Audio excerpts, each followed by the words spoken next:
Yang namanya ma'rifat dalam ilmu tauhid adalah satu keyakinan yang teguh, yang mana tidak ada keraguan-raguan barang sedikit pun, yang keyakinan itu sesuai dengan bukti dan kenyataan, yang mana keyakinan itu timbulnya daripada dalil.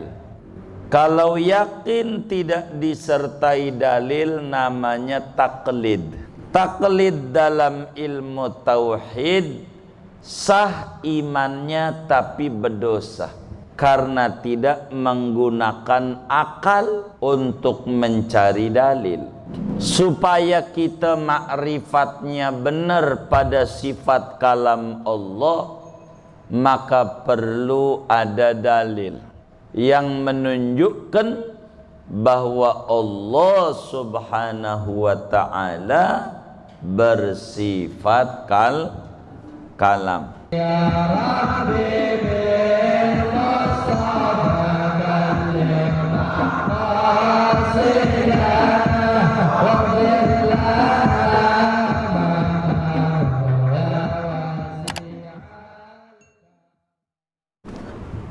Assalamualaikum warahmatullahi wabarakatuh.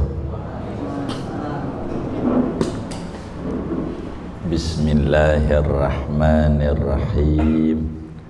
Alhamdulillahi rabbil alamin. Wassalatu wassalamu ala sayyidina Muhammadin wa ala alihi wa sahbihi ajma'in. Kita halaman 33 baris keempat dari bawah.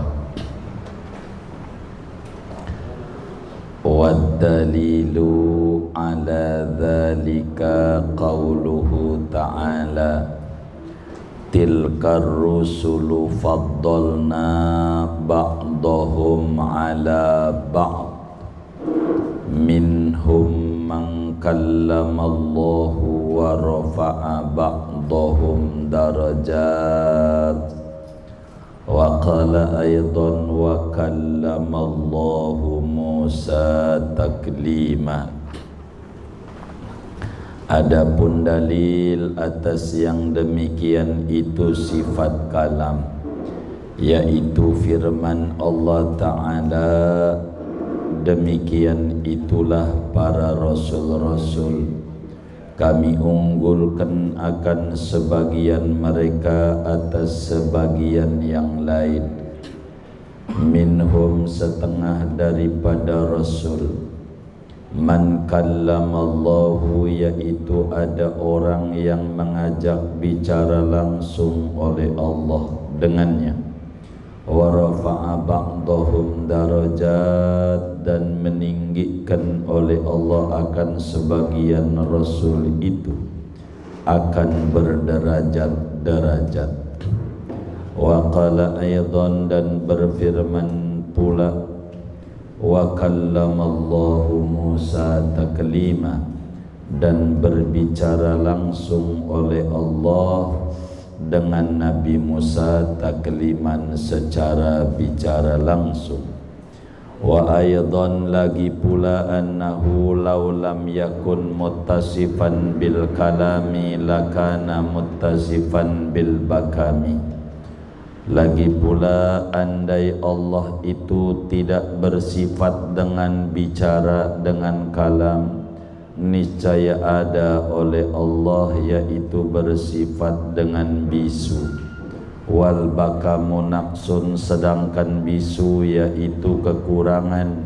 Wan naqsu muhalun alaihi ta'ala, dan kekurangan itu mustahil atas Allah Ta'ala. Wallahu a'lam bissawab.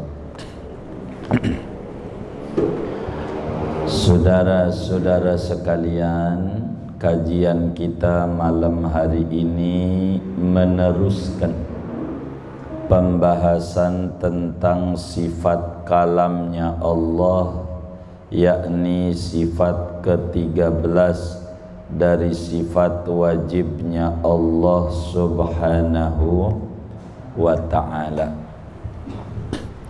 Wajib menurut akal Allah itu bersifat kalam. Akal sehat tidak terima, sulit dipahami oleh logika sehat andai Tuhan tidak bersifat kalam. Syarak atau agama wajibin kita.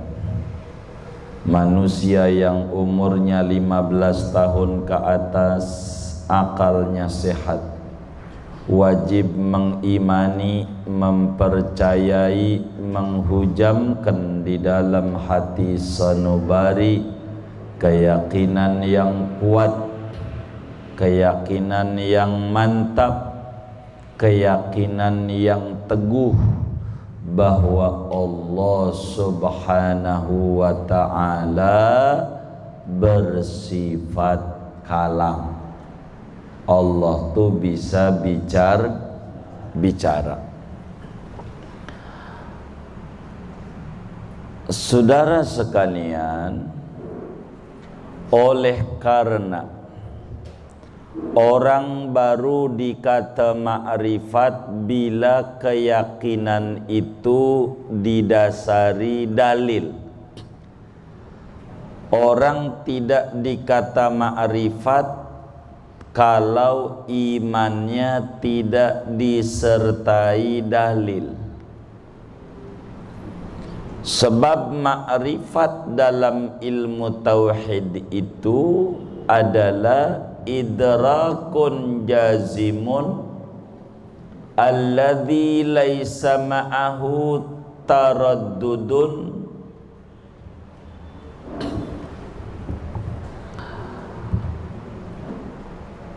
idrakun jazimun alladzi laisa ma'ahu taraddudun mutabiqun lil waqi' nasyi'un an dalilin.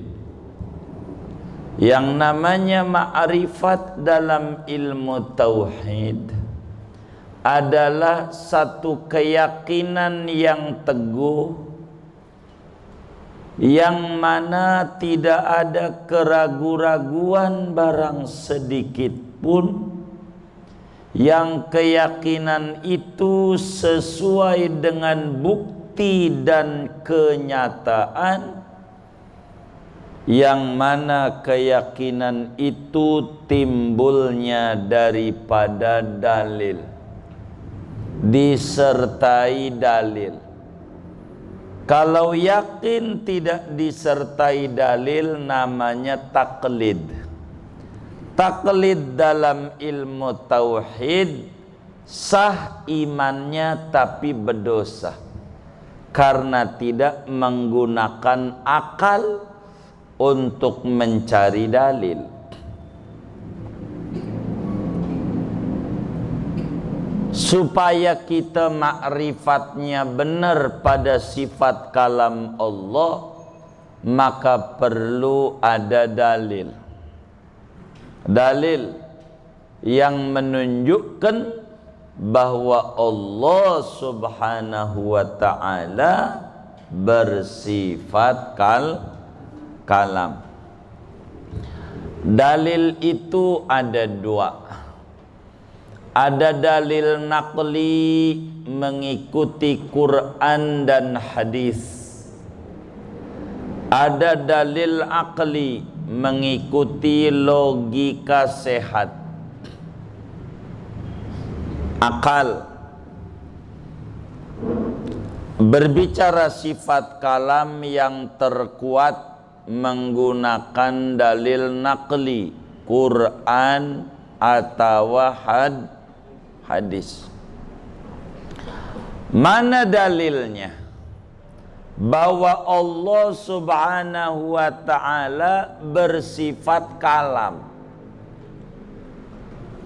di dalam surat Al-Baqarah ayat 253 atau di awal juz 3 Al-Quran, Allah subhanahu wa ta'ala berfirman, tilkar rusulu faddalna ba'dahum ala ba'din minhum man kallamallahu wa rafa'a ba'dahum darajatin.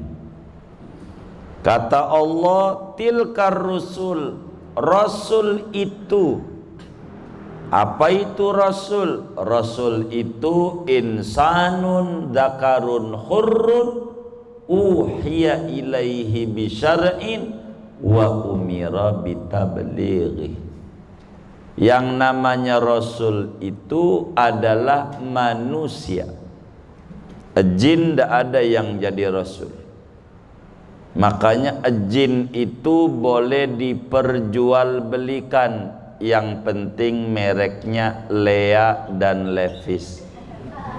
Boleh nggak? Boleh nggak? Boleh nggak? Boleh. Iya.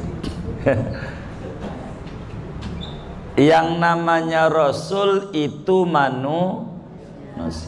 manusianya laki-laki, tidak ada satupun rasul perempuan. Maka bila ada perempuan ngaku didatangi malaikat Jibril jadi rasul, namanya orang edan.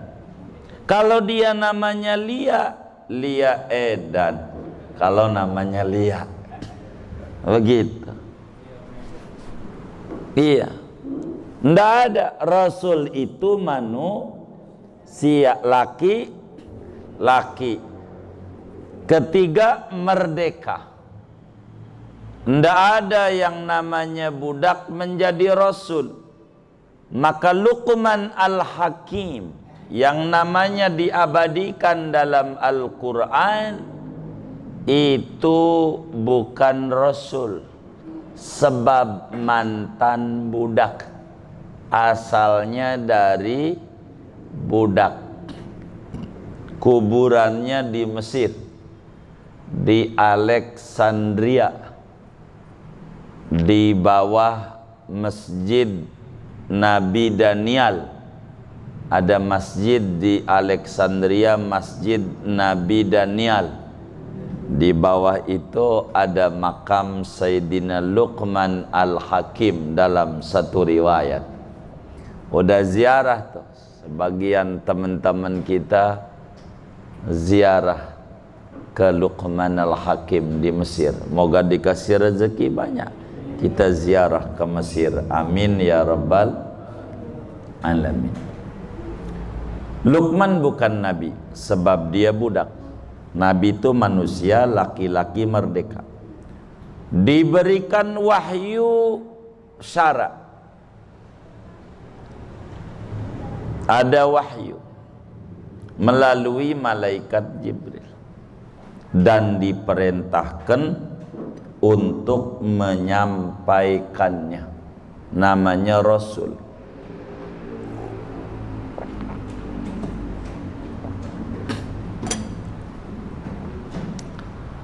Rasul.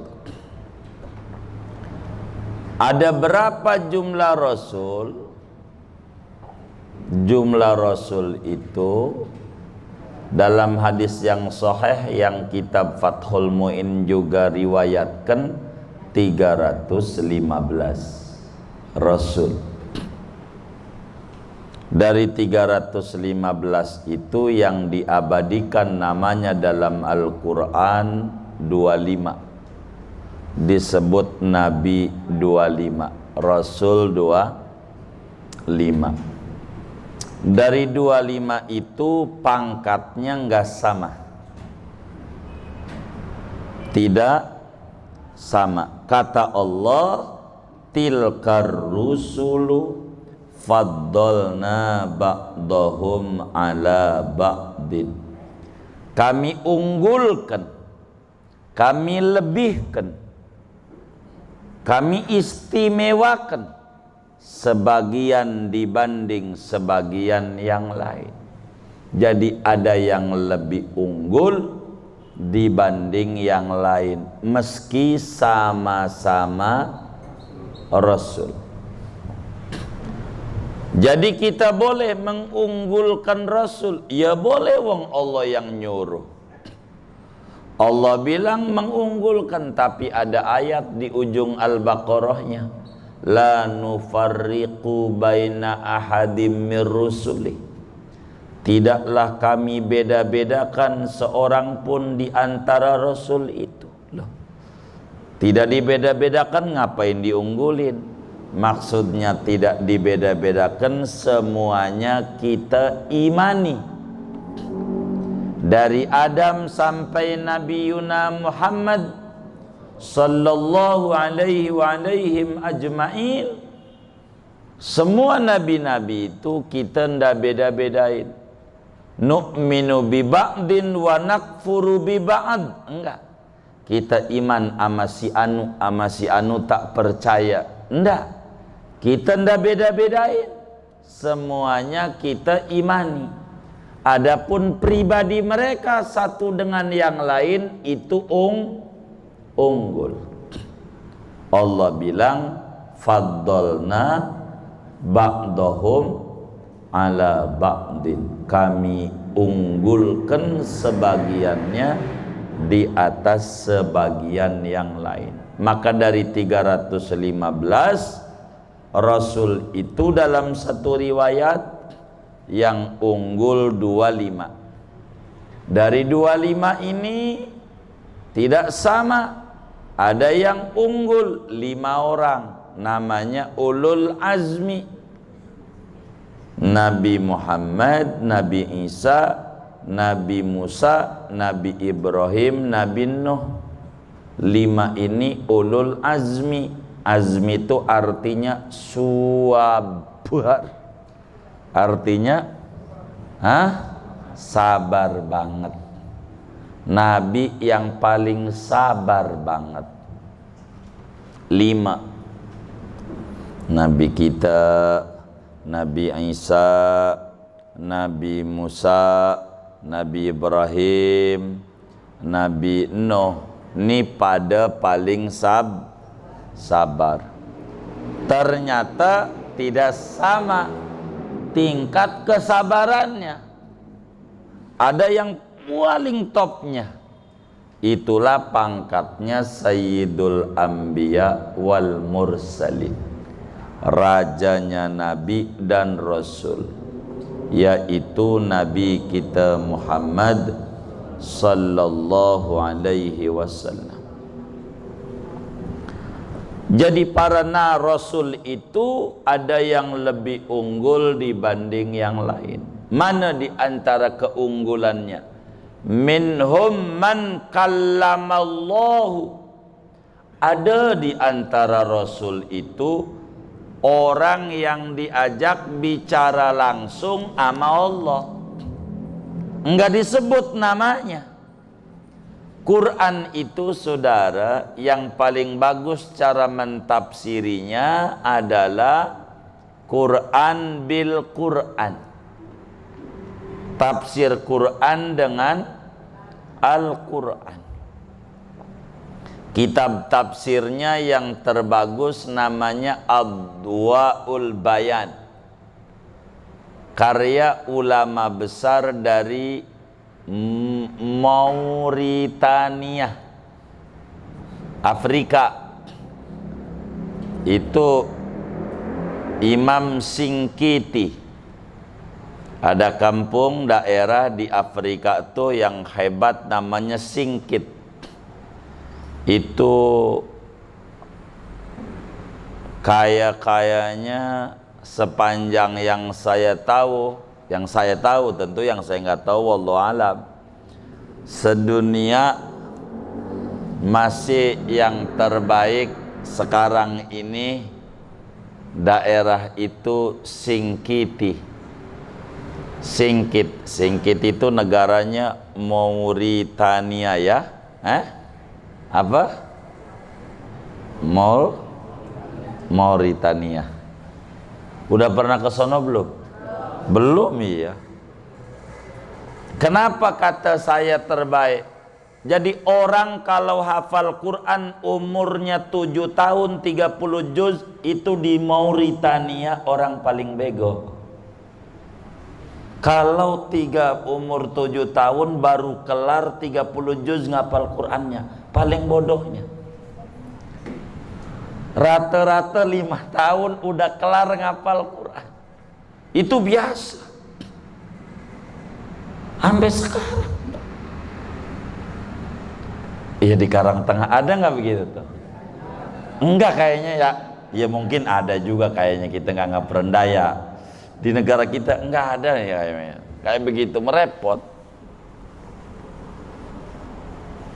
Itu sulit. Umur 12 tahun tuh hafal Sahih Bukhari, Sahih Muslim, itu biasa. Di situ Afrika itu luar biasa hafal Quran. Umur kecil-kecil itu hebat-hebat. Begitu. Sistem belajarnya enggak ada buku. Pakai papan tulis. Coba aja cari di YouTube kalau nggak percaya. Sekarang kan banyak medianya. Jadi dari rumahnya membawa semacam whiteboard. Dari rumahnya membawa papan tulis tuh yang kecil. Nanti ditulisin nama gurunya ayat Quran. Tuh kalau ngaji nggak boleh bawa buku. Bawa itu, tulisin sekian ayat hari ini. Besok mau dihapus, kudu dihafal. Begitu. Besok mau dihapus lagi, kagak ada buku, kagak boleh bawa buku. Hapus lagi, ganti lagi. Itu begitu. Caranya mereka begitu. Ngajinya, caranya. Kalau kita begitu, berhenti.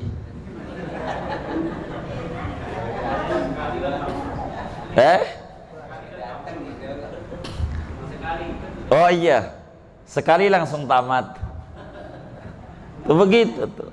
Tuh sampai sekarang. Jadi Quran itu saudara, kullu ma ujmila fi maudhi'in faqad fussila fi maudhi'in akhar. Bila mana disebutkan secara global, nanti akan dibahas secara detail pada bagian yang lain. Ini pada Al-Baqarah 253 Allah bilang minhum man kallamallah. Di antara Rasul ada loh orang, yakni Rasul yang sama Allah diajak bicara. Namanya orang ada. Umum. Pokoknya ada aja. Tapi pada surat An-Nisa ayat 164 dijelasin orangnya. Wa kallamallahu Musa taklima. Tuh. Di Al-Baqarah ada Rasul yang diajak ngomong. Orangnya nggak disebut. Namanya umum. Sekarang dengan detail. Allah ajak bicara langsung Musa. Berarti Rasulnya namanya Musa. Allah berbicara, itu menunjukkan Allah punya sifat namanya kalam, begitu. Itu dalil jelas konkret Quran bilang. Tak bisa dibantah, tak bisa, sulit. Allah itu. Maka Nabi Musa gelarnya Kalimullah. Orang yang diajak bicara langsung oleh Allah. Quran memang begitu tuh.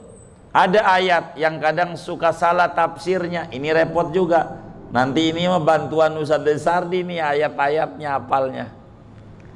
Allah bilang, innallaha la yughayyiru ma biqaumin hatta yughayyiru ma bi anfusihim. Innallaha la yughayyiru ma biqaumin hatta yughayyiru ma bi anfusihim. Ini mas surat Ar-Ra'd. Ar-Ra'du. Ar-Ra'du. Baik. Terus ada ayat lagi nih sebelum saya bedah ini. Dzalika bi annallaha la yughayyiru ni'matan an'amaha ala qaumin hatta yughayyiru ma bi anfusihim. Surat apa? Al-Anfal. Baik. Jadi pada surat Ar-Ra'du Allah bilang begini. Innallaha la yughayyiru ma. Sesungguhnya Allah tidak merubah sesuatu pada satu bangsa selama bangsa itu tak merubah sendiri. Begitu. Sesungguhnya Allah tidak akan merubah sesuatu yang ada pada satu bangsa hatta yughayyiru ma bi anfusihim, sehingga bangsa itu merubah yang ada pada dirinya. Baik, ada yang nerjemah begini nih. Barangkali ada juga yang ngaji nerjemahnya begini. Kalau ada, saya langsung kata aja, salah besar. Udah begitu aja. Sesungguhnya Allah tidak bakal merubah nasib satu bangsa selama bangsa itu tak merubah nasibnya. Ada nggak yang nerjemah begitu? Aduh, yang mana orangnya? Salah ini. Namanya selagu-lagunya. Sedang Nabi udah ingetin, man fassaral Qur'ana bi ra'yih falyatabawa maq'adahu minan nar. Sopo ae orange, yang mana aja orangnya nafsiri Quran selagu-lagunya, kekerin badannya, bakal dimasukin dan dijeblosin ke neraka. Tak boleh. Tapi saya dengar juga begitu. Nggak bisa, harus ngaji. Lah, uang kalimatnya begini, Allah tidak merubah sesuatu. Sesuatu itu umum, diganti sama dia nasib. Itu namanya mentafsiri kata sesuatu. Allah itu ngajak bicara seorang rasul, dia ganti Ayub, salah dia. Begitu. Namanya selagu-lagunya. Allah jelasin mak itu artinya apa. Dzalika bi annallah, dalam surat Al-Anfal katanya. Allah jelasin. Dzalika bi annallaha la yughayyiru ni'matan an'amaha ala qaumin hatta yughayyiru ma bi anfusihim. Yang demikian itu Allah enggak bakal ngerubah nikmat yang diberikan pada satu bangsa selama bangsa itu tak merubah nikmat itu. Jadi enggak ngomongin nasib, ngomongin nikmat. Jadi nikmat yang ada pada satu bangsa Allah enggak bakalan robah asal bangsa itu tak ngerobah nikmat itu.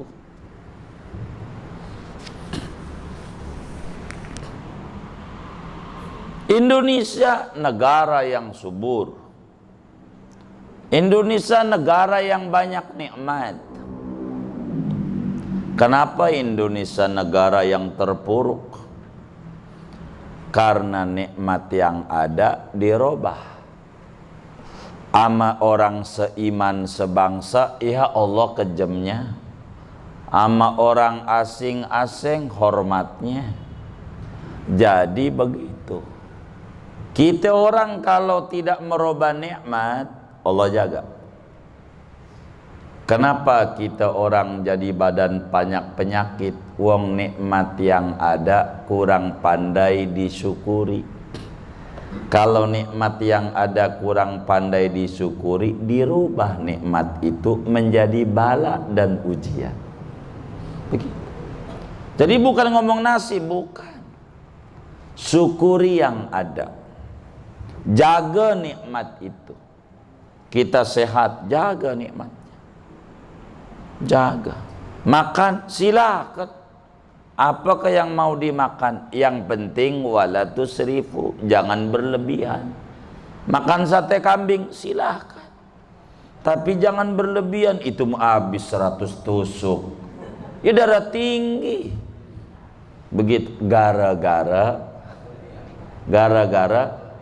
berlebihan, namanya ngerubah nikmat.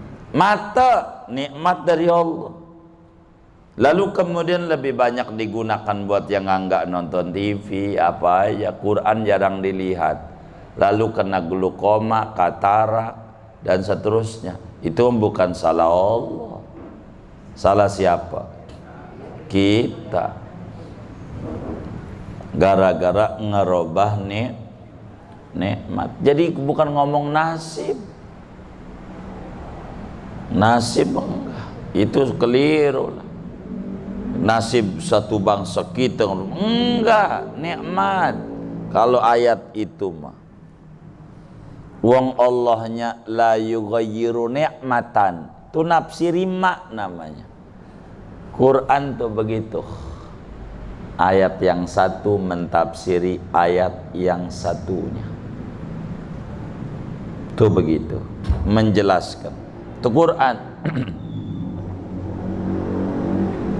Bahkan ujung ayat dengan awal ayat itu memiliki korelasi yang sangat kuat.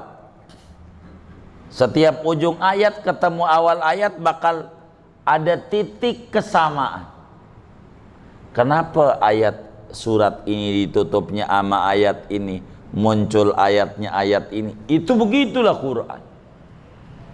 Wadduha umpamanya, fa amma bi ni'mati rabbika fahaddis, terhadap nikmat Tuhanmu ceritakan wahai Nabi Muhammad. Yang mana nikmat itu? Diterangin, alam nasrah laka sadrak wa wada'na anka wizrak dan seterusnya. Itu Quran itu begitu. Jadi ada kayak begitu. Tapi kita bukan dalam kajian tafsir, kajian menerangkan dalil bahwa Allah bersifat kalam. Jadi saya tidak mau panjangin. Di antara Rasul ada yang diajak bicara langsung. Wa rafa'a ba'dahum darajatin. Jama' mana salim. Ada sebagian Rasul yang ditinggikan oleh Allah berderajat-derajat, melebihi bicara, sampai bisa ketemu melihat Allah dengan dua mata kepala. Itulah Nabi Muhammad sallallahu alaihi wasallam. Tidak ada satu makhluk pun yang bisa memandang zat Allah dengan dua mata kepalanya kecuali hanya Nabi Muhammad sallallahu alaihi wasallam di dunia ini. Adapun di akhirat, semua orang mukmin di surga bakal memandang Allah. Wujuhun yauma idzin nadhirah ila rabbiha nadhirah. Di akhirat, di dunia tidak ada. Maka dalam satu tafsir, subhanalladzi asra bi 'abdihi lailam minal masjidil haram ilal masjidil aqsa alladzi barakna haulahu linuriyahu min ayatina innahu huwas samiul basir. Innahu domirnya kemana? Kata Syekh Nawawi Al-Bantani dalam tafsir Munirnya, satu tafsir innahu domirnya ke hamba. Maha suci Allah yang telah memperjalankan hamba pilihannya, yakni Nabi Muhammad, pada malam hari, mulai dari Masjidil Haram ke Masjidil Aqsa, mengisra mi'rajkan, yang mana Masjidil Aqsa kami berkahi sekelilingnya, linuriyahu min ayatina, agar kami perlihatkan kepada si hamba sebagian di antara tanda-tanda kebesaran kami. Innahu, sesungguhnya si hamba, huwal basiru, yaitu melihat langsung Allah, huwas sami'u, yaitu mendengar langsung kalam Allah, al-basiru melihat langsung zat Allah. Maka Nabi itu pangkatnya melebihi semuanya, melebihi pangkatnya Nabi Musa alaihissalam. Semua Nabi ini paling tinggi. Emang di mana-mana kalau mau bikin film juga begitu. Biasanya jagoan tuh munculnya duluan apa belakangan? Bagaimana kalau jagoan munculnya duluan? Hah? Hah? Iya, baru bismillah sodaqallah. Enggak ada ayatnya. Itulah begitu. Maka Nabi itu paling tinggi, bukan diajak bicara doang, bisa melihat zat Allah. Nabi Musa bicara sama Allah, tapi tak melihat zatnya, tapi mendengar firman-Nya. Nabi Musa itu bukti dan dalil bahwa Allah Subhanahu wa ta'ala bersifat kalam. Kemudian kalau menggunakan akal, dalilnya andai Allah tak bicara berarti Allah bisu. Lah, kalau bisu itu kekurangan. Dari mana kita tahu bisu kekurangan nih yang ngaji? Ada enggak yang ngaji nih yang pengen bisu? Kayaknya yang diam-diam ini pengen kayaknya. Ada nggak yang pengen bisu? Oh, berarti kenapa nggak mau? Kekurangan. Dan kekurangan mustahil sama Allah. Jadi endalah Allah bisu, ndak bisu. Kalau ndak bisu berarti Allah berbicara. Bahasa Arabnya bersifat kalam. Itulah menurut akalnya begitu. Jadi mantepin, Allah itu bersifat kalam. Oleh karena pertemuan yang lalu dijelaskan, kalam nih ada namanya kalam nafsi, ada kalam lafzi, kan begitu. Kalau hadisnya mana? Bahwa Allah bersifat kalam.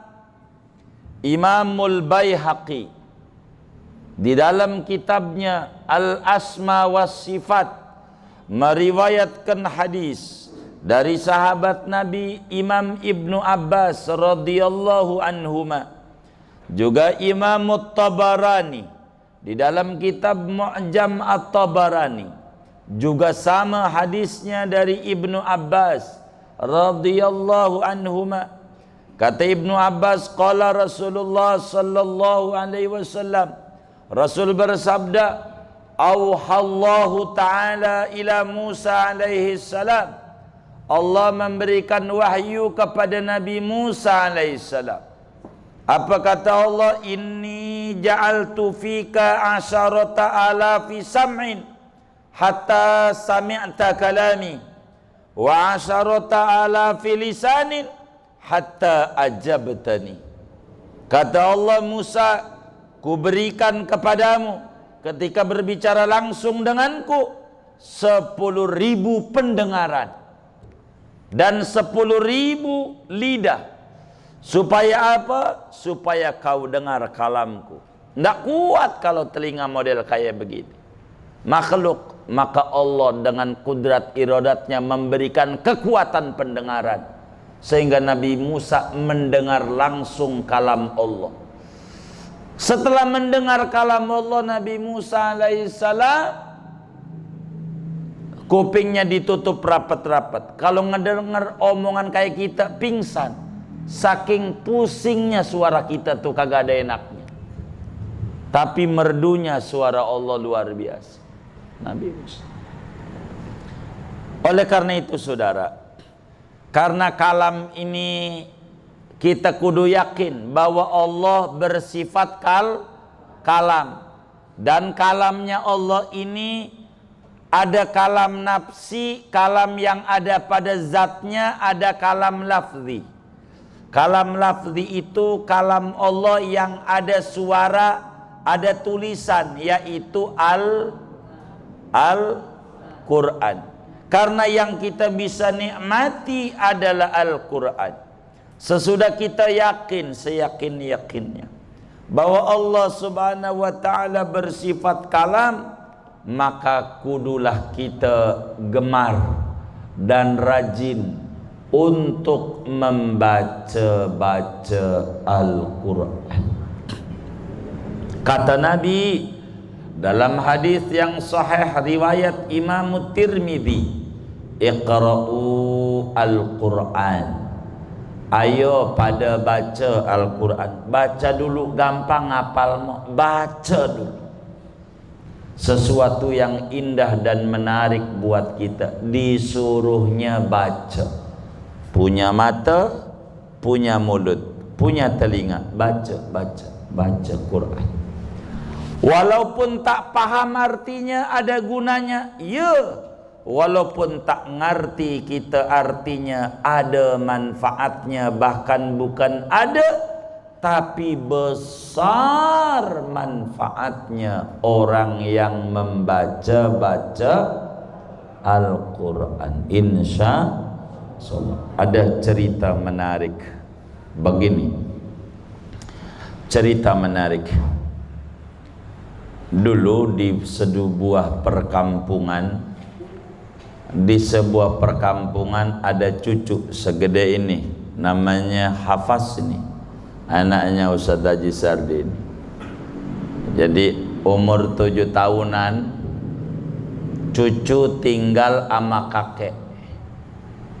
kakeknya udah tua. Iya, namanya kakek nggak ada yang muda, perasaannya doang dia muda, tetap aja kakek mah tua. Jadi cucu tinggal sama kakek. Si kakek ini menyadari kekurangannya zaman dulu. Ya jangan ditanya dah, zaman dulu. Ya Allah, ngurusin pohon palem mulu. Orang keburu baca Quran, kata kakeknya. Kan dari ujung metro sampai ujung Ceduk pohon palem mulu ya. Begitu nggak kira-kira, Ustaz Ali? Begitu nggak? Nggak ada. Iya begitu. Jadi nggak keburu lihat Quran. Sekarang alhamdulillah jadi baca Quran mulu. Ya rumahnya dekat gunung. Dekat gunung begitu, jadi ada kali mengalir jernih bebatuan. Ini si kakek pokoknya setiap habis subuh baca Quran. Tiap habis subuh doain baca Quran. Rajin tiap subuh, habis subuh mesti baca Quran. Tiap subuh. Karena si cucu ini ikut kakek, jadi ikut juga baca Quran. Wong kakeknya nyontohnya begitu. Itu mah kakek udah tua main sepeda, ya cucu juga main sepeda. Emang kakeknya begitu? Ada nggak begitu? Nggak ada, alhamdulillah. Takut ada doang. Ini mau kakeknya demennya baca Quran, maka si cucu juga baca Quran. Biar terpaksa ya, kalau pengen dikasih jajan baca Quran. Setelah dibaca-baca si cucu ikut. Lama-lama akalnya ini jalan si cucu. Dia protes sama kakeknya. Kek, apaan saya mulai besok ogah baca Quran? Emang apa? Kata si kakek sama cucunya. Percuma, ora tahu artinya. Buat apa baca-baca? Artinya orang ngerti. Nggak ada gunanya baca sesuatu yang gak ngerti kek. Baca mau yang sesuatu ngertilah. Koran. Jangan Quran, koran ngerti. Ada gunanya kata si kakek. Apaan? Begini aja dah kalau mau nanya begitu. Jangan banyak tanya, baca Quran. Enggak? Ya kalau enggak mau, di belakang tuh ada bakul yang hitam, bekas isi areng, karena memang diantara kerjaannya bikin areng. Ada bakul hitam, ini kayak ya, ambil air dari kali, tolong isi bak buat wudhu kakek nanti dohor, bak mandi kosong, tolong ambil air dari kali.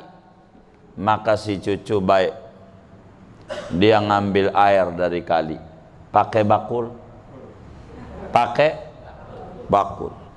turun kali, kan naik gunung, naik kan turun, belum nyampe rumah udah habis airnya, bakul, balik lagi, kagak penuh-penuh, borok kolam ember nggak penuh, balik lagi. Kata kakek, kamunya aja kagak bisa. Dia lari kenceng, habis juga. Wong pakai apa? Bakul. Akhirnya marah si cucu. Nih kakek ngerjain mulu sama cucu, nggak sayang, nggak ada gunanya kek ngambil air. Aduh baik, tar kakek seayat lagi. Maka dia baca seayat Shadaqallahul Adzim, temenin sama kakek ngambil air dari kali, pakai bakul juga kakeknya. Si cucunya ketawa, tuh kan kakek tahu nggak ada gunanya, baru nyampe halaman rumah udah habis, nggak ada manfaatnya. Aduh keliru, kata si kakek, keliru, ada manfaat. Yang mana? Ini bakul yang kamu bawa tadinya warnanya apa? Lah hitam. Sekarang warnanya apa? Lah kuning, udah bersih. Gara-gara kena air. Tuh. Begitu cu, biar kagak paham lu Quran. Kalau tiap hari ditimbain, tuh hati yang tadinya hitam jadi bening putih. Walaupun orang tahu artinya, ada gunanya. Baca Quran, bersihin hati, nerangin hati.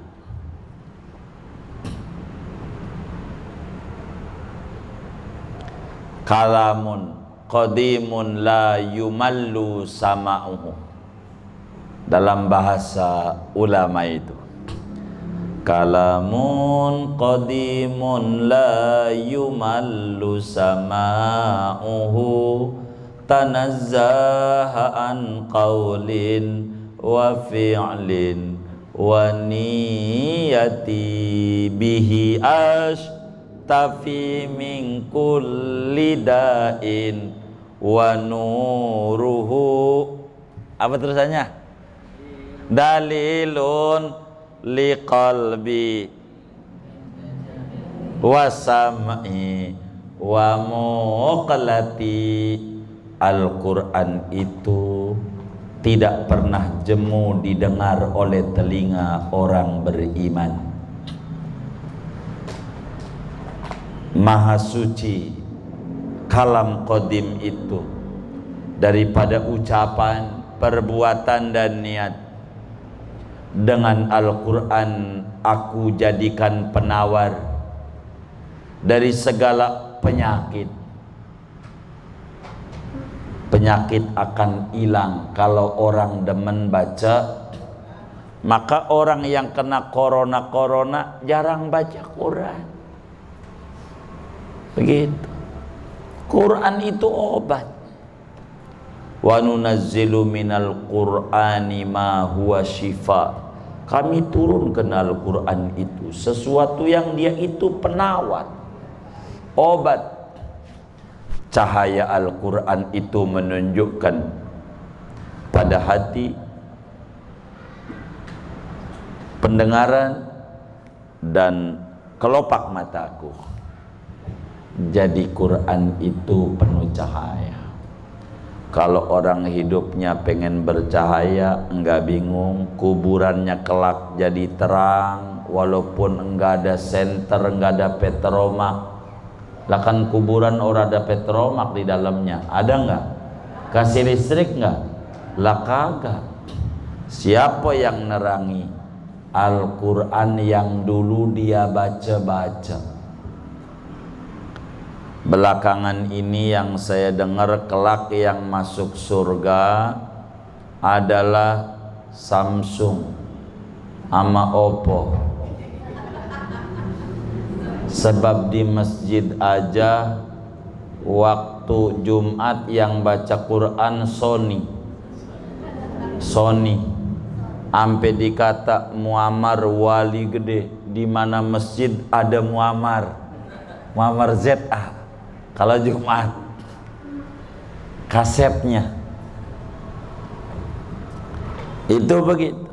Kita bacalah Quran biar seain tiap hari sebagai wujud mengimani Allah bersifat kalam, mengimani Allah bersifat kalam.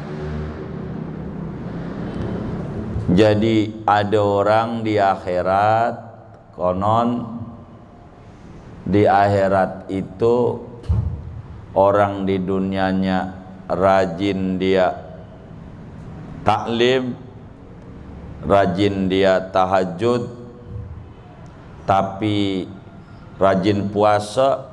Di akhirat namanya di ahli surga orang ada, dicek-cek orang ada, padahal tahajudnya rajin, puasa Senin Kamisnya rajin, tapi kagak ada catatan ahli surga. Gara-garanya orang baca Al-Quran.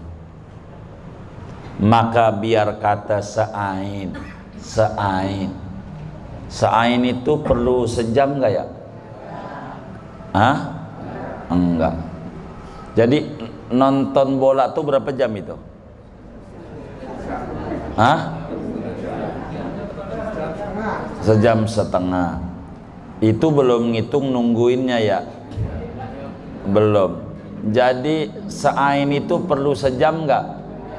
Kalau enggak kudu kita baca. Insya sebagai wujud kita mengimani Allah bersifat kalam. Quran kudu dibaca mumpung mata kita masih melek, mumpung masih bisa lihat. Yuk kita baca Quran biar seain. Habis subuh bagus, saya mau keburu. Habis subuh mau pagi-pagi pasar Bayoran belanja sayur. Ya udah habis dohor orang keburu belanja buah-buahan pasar Lembang. Habis asar orang keburu kebangetan. Maghrib bisa, pokoknya seain aja. Saya mah seain, pokoknya seain, jangan banyak-banyak. Syukur-syukur bapak-bapak ini di Nurul Yakin ini bikin majelis Al-Quran. Begini caranya yang bagus majelis Al-Quran tuh. Ada orang berapa? Nih ada orang 30. Baik. Kalau ada orang 30, satu rumah satu juz seminggu. Satu rumah satu juz seminggu. Mau yang baca bapaknya kek, mau yang baca ibunya kek, mau yang baca anaknya kek, yang penting seminggu sejuz tamat. Terserah. Udah seminggu 30 rumah PRT, 30 rumah. Maka kemudian dengan 30 rumah berarti seminggu sekali kumpul. Jadi namanya khatam Quran seminggu sekali. Kalau saya rumah nomor 1 juz 1, nanti besok minggu besok juz 2, biar hatam. Siapa ke yang baca, maka menjadilah. Oh iya, cakep Pak RT kita, maka berkah kampung kita. Kita doain Pak RT kita makin makmur dan makin barakah. Tuh begitu, seminggu sejuz, wis seminggu aja, seminggu, nggak usah 1 orang sejuz, nggak usah, seminggu serumah. Siapa ke yang baca? Mau babanya? Kata babanya, gua kagak bisa, ntar anak gua aja. Enggak apa-apa, nyuruh anaknya. Yang penting seminggu sejuz, entar minggu besok disetor ganti juz 2. Insya Allah yang tadinya bapaknya enggak bisa baca Quran, lama-lama Allah kasih buka hatinya. Malu gue sama anak, masa anak gue bisa baca gue kagak. Nanti bakal muncul lagi majelis Iqra, pengen belajar Al-Quran, nantinya begitu. Yakin aku, yakin. Pokoknya seminggu sejuz, serumah. Se-RT kan lebih dari 30 rumah ya, Pak RT ya? Udah 2 grup, tuh 2 grup katanya tuh. Iya, barakah. Dan waktu hataman itu bawa air. Dibuka ada tuh botolnya. Sebab waktu hataman Quran itu 70.000 malaikat mengamini apa yang diminta oleh kita. Waktu hataman 70.000 malaikat. Amin, amin. Kita minta apa? Nggak ada lagi otak kita, mintanya apa? Nah, iya tuh, duit. Iya, iya begitu dah. Allah kasih maju beneran, beneran, barakah, nggak bakalan kebingungan. Maka PRT kita udah dah Jumatan aja. Kemarin juga begitu. Makanya saya kagum sama PRT kita. Jumatan aja nggak, Jumatan juga nongkrong juga katanya. Itu karena ada dikasih cahaya di hati. Masa Allah mau menghukum yang ibadah, begitu di hatinya. Dah ibadah aja buat penyelamat. Ini Quran. Wis sain. Begitu. Bentar, seminggu hatam. Nanti lama-lama bukan serumah sejuz, bisa serumah 3 juz karena banyak yang bisa. 4 juz, makin banyak. Bisa begitu. Kita nggak usah 1 orang sejud, serumah aja. Diputar, duduk bersama, entar doa-doa pakai air, minta Allah buat kesehatan. Yang sakitnya apa, pengapuran, sembuh. Air Al-Quran. Benar kan? Kayak begitu. Kami banyak ajarin. Barakah. Sebagai apa? Sebagai mengimplementasikan keimanan bahwa Allah bersifat kalam. Biar kita tak paham isi Al-Quran, jangan kita terkecoh. Buat apa baca nggak paham? Jangan. Biar kata nggak dapat air tuh bakul, nyatanya bersih. Banyak manfaat baca Quran. Sebab al-muta'abbad bitilawati, yang dinilai ibadah dengan bacanya walaupun kagak paham. Baca aja Al-Quran. Insya Allah. Rumah yang gak ada Al-Qurannya banyak setannya. Ada kena narkoba lah apalah, jarang baca Quran. Maka kita orang baca Al-Quran. Biar kata seain, nggak usah banyak, seain aja. Sekeburunya kita cari waktu mana yang paling luas di mata kita, dan itu beda-beda.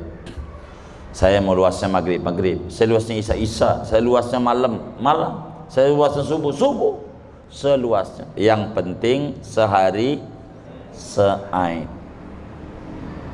Insya Allah. Segini aja dah tuh ngaji kita. Ada yang ditanya?